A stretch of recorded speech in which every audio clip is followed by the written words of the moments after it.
মৃত্যু হওয়া উচিত মুসলমানদের শাহাদাতের মৌত হওয়া উচিত। কি মৌত হওয়া উচিত?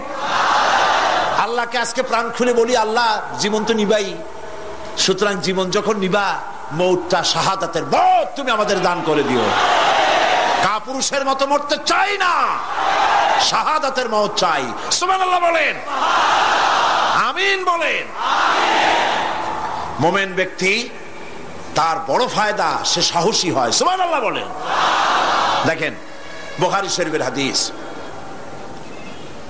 যুদ্ধের জন্য, বদরের যুদ্ধ, হুজুর সাল্লাল্লাহু আলাইহি ওয়াসাল্লাম সৈন্যদেরকে রিক্রুট করছেন, কিন্তু কথা বলতে গিয়ে রাসূল করিম সাল্লাল্লাহু আলাইহি ওয়াসাল্লাম দাওয়াত দিচ্ছেন, কিন্তু মনে মনে চিন্তাও করছেন যে সামান্য কিছু লোক, অস্ত্রপাতি কম, এই জিহাদের অবস্থাটা তারা কিভাবে নেবে। একজন যুবক সাহাবী দাঁড়ায় গেলেন, তার নাম মিকদাদ রাদিয়াল্লাহু তাআলা আনহু। যুবক, এই পৃথিবীতে যুবকদের ইসলামের সবচাইতে অবদান কাদের? চিল্লায় বলো। যুবকদের অবদান সবচাইতে বেশি। হযরত মিকদাদ রাদিয়াল্লাহু তাআলা আনহু তিনি দাঁড়ায় গেলেন, তিনি বললেন, ইমদি বিনা ইয়া রাসূলুল্লাহ হাইসুমা তাশা। হাদিস, হে রাসূল, আপনি আমাদেরকে নিয়ে চলুন। কত সৈন্য তারা আসতেছে, কত অস্ত্র নিয়ে আসতেছে, এটা আমাদের ভাববার বিষয় নয়। আপনি আমাদের নিয়ে চলুন, হাইসুমা তাশা আয় হাইসুমা আমারাকাল্লাহ। আল্লাহ আপনাকে যেদিকে আমাদের নিয়ে যাইতে কয়, আপনি সেই দিকে আমাদের নিয়ে চলুন। ইন্না লা নাকুলু লাকা কামা ক্বালা বনু ইসরাঈল লি মূসা আলাইহিস সালাম, ইযহাব আনতা ওয়া রাব্বুকা ফাকাতিলা ইন্না হাহুনা কাঈদুন। অর্থাৎ, হে রাসূল, আমরা বনি ইসরাইলের মতো বলবো না। শোনেন, আমরা বনি ইসরাইলের মতো বলবো না যে মূসা তুমি এবং তোমার আল্লাহ এই দুইজনে গিয়ে ফেরাউনের বিরুদ্ধে যুদ্ধ করো, আমরা যাবো না, আমরা এখানে বসে থাকবো। এই কথা আমরা বলবো না। আমরা মূসা আলাইহিস সালামের উম্মত নই, আমরা মুহাম্মদ সাল্লাল্লাহু আলাইহি ওয়াসাল্লামের উম্মত। বরং আমরা বলবো, বাল ইযহাব আনতা ওয়া রাব্বুকা ফাকাতিলা ইন্না মাআকুমা মুকাতিলুন। বরং আমরা বলবো, আপনি চলুন, আমরা আপনার সাথে আল্লাহর হুকুম মাফিক লড়বো, জিহাদ করব। ততক্ষণ পর্যন্ত মা দামাত আইনুম মিন্না তাতাররাফ, যতক্ষণ পর্যন্ত আমাদের চোখের পাতা নড়তে থাকে, ততক্ষণ আপনার সাথে থেকে কাফেরের বিরুদ্ধে লড়াই করে যাব। জীবনের পরোয়া তারা করেন নাই, জীবনের পরোয়া করেননি। হুজুর সাল্লাল্লাহু আলাইহি ওয়াসাল্লাম দারুণ ভাবে খুশি হয়ে গেলেন। হুজুর হেজিটেট ফিল করছিলেন যে এই সামান্য কিছু লোক, অস্ত্র নাই, পাতি নাই, এতগুলি লোকের বিরুদ্ধে যুদ্ধ করতে যাবে। যুবকের মুখে এই কথা শুনে হুজুর দারুণ খুশি হলেন। আল্লাহর নবী বললেন, কুমু বিনা ইলা জান্নাতিন জান্নাতুন আরদুহা কারদিস সামাওয়াতি ওয়াল আরদ।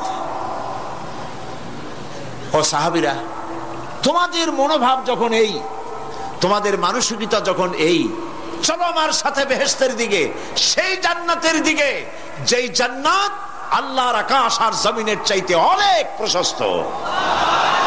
চলো আমার সাথে বেহেশতে, সুবহানাল্লাহ, চলো আমার সাথে জান্নাতে। ফাকামা উমাইর বিন হামাম ওয়া কানা ইয়াকুলু তামার। হযরত উমাইর নামক একজন যুবক দাঁড়ায় গেলেন এবং তিনি হাতে কতগুলি খরমা ছিল, সেই খরমাগুলি তিনি চিবোচ্ছিলেন।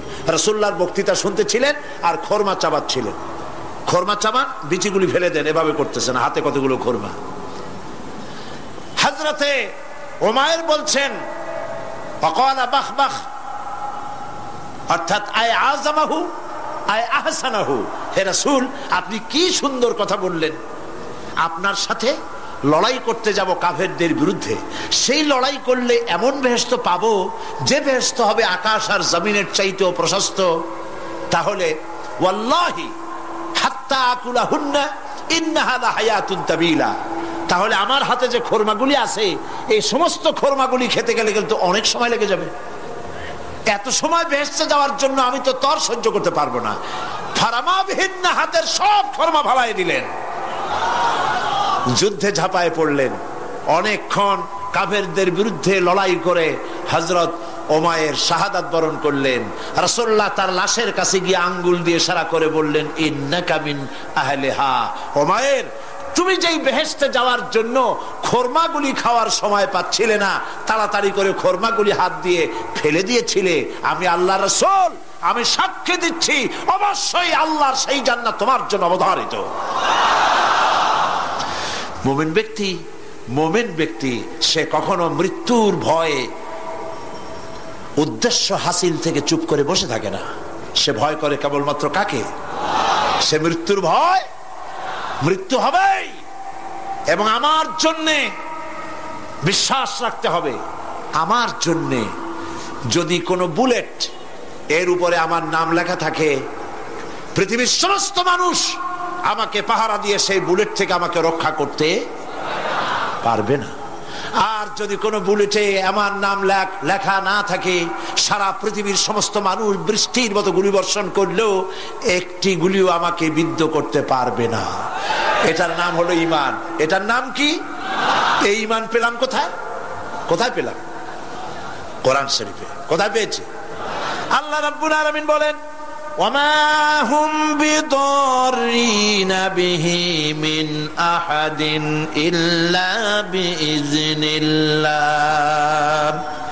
একথা সুস্পষ্ট, আল্লাহর অনুমতি ব্যতিরেকে বান্দার কোনো ক্ষতি সাধন কেউ করতে পারে না। জোরে বলেন সুবহানাল্লাহ। কেউ কারো কোনো ক্ষতি করতে পারবে না। যেটা ক্ষতি যদি কিছু থাকে কিসমতে, ওটা তো মুকদ্দার ছিল, তকদির ছিল, সেটাই হবে, এর বাইরে কিছুই হবে না। সুতরাং মুমিন ব্যক্তি সে সাহসী হবে। সে কখনো চিন্তা করবে না মৃত্যুর ভয়ের। উদ্দেশ্য হাসিলের জন্য হয় শরীরের পতন, না হয় মন্ত্রের সাধন, ডু অর ডাই। সে আল্লাহর জন্য তার জীবন দিতে প্রস্তুত থাকবে। কারণ আল্লাহ রাব্বুল আলামিন বলেছেন, ইন্নাল্লাহা আশতারা মিনাল মুমিনিনা আনফুসাহুম ওয়া আমওয়ালাহুম বিআন্না লাহুমুল জান্নাহ। আল্লাহ পাক বলেন, আমি আমার মুমিনের জান আর মালকে আমি খরিদ করে নিয়েছি, বিনিময়ে আমার বান্দাকে আমার জান্নাত দান করে দিয়েছি। জোরে কোন সুবহানাল্লাহ।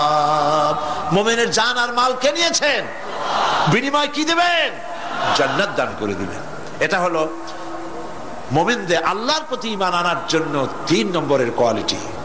4th নম্বরে আল্লাহর উপর ঈমান আনলে 4 নম্বরের যে ফায়দাটা, সে ফায়দা হচ্ছে আশাবাদ এবং মানসিক প্রশান্তি। আল্লাহর প্রতি একটা নির্ভরতা এবং আশার সৃষ্টি হয়ে যায়। সে কখনো নিরাশ হয় না। কারণ একটা মানুষ পাপ করলো, চুরি করেছে, ডাকাতি করেছে, জেনা করেছে, হত্যা করেছে, শয়তানি করেছে, বদমাশি করেছে, সব করেছে। এখন শয়তান তাকে ওয়াসওয়াসা দিতে পারে। সেই জন্য আল্লাহ রাব্বুল আলামিন বলেছেন, লা তাকনাতু মির রাহমাতিল্লাহ। বান্দারে, আমার রহমত থেকে নিরাশ হয়ে যেও না। আল্লাহর রহমত। বান্দা, তোমার গুনাহ কতটুকু? তোমার গুনাহ যদি হয় পাহাড় সমান, আমার রহমত আকাশ সমান। তোমার গুনাহ যদি হয়ে যায় আকাশ সমান, তাহলে আমার রহমত তো আমার আরশে আজিমকে ছাড়ায় গেছে।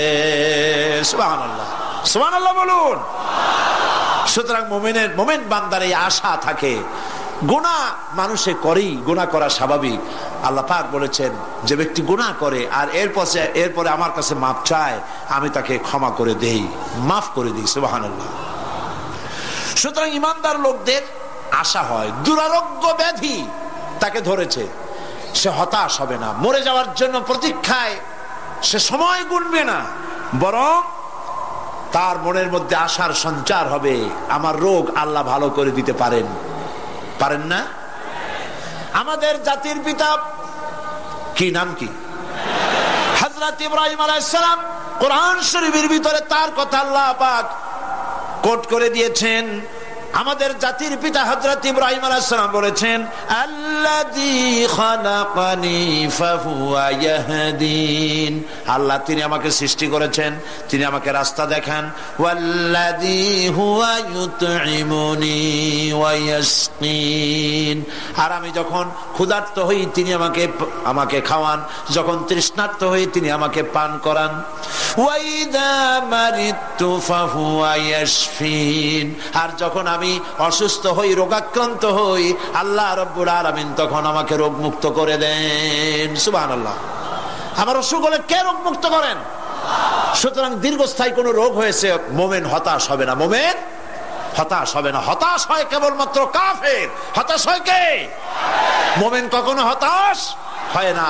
হতাশ হওয়া ইমানের পরিপন্থী কাজ। আল্লাহ পাক বলেছেন লা তাকনাতু মির রাহমাতিল্লাহ, আমার রহমত থেকে মায়ুস হও না। দেখেন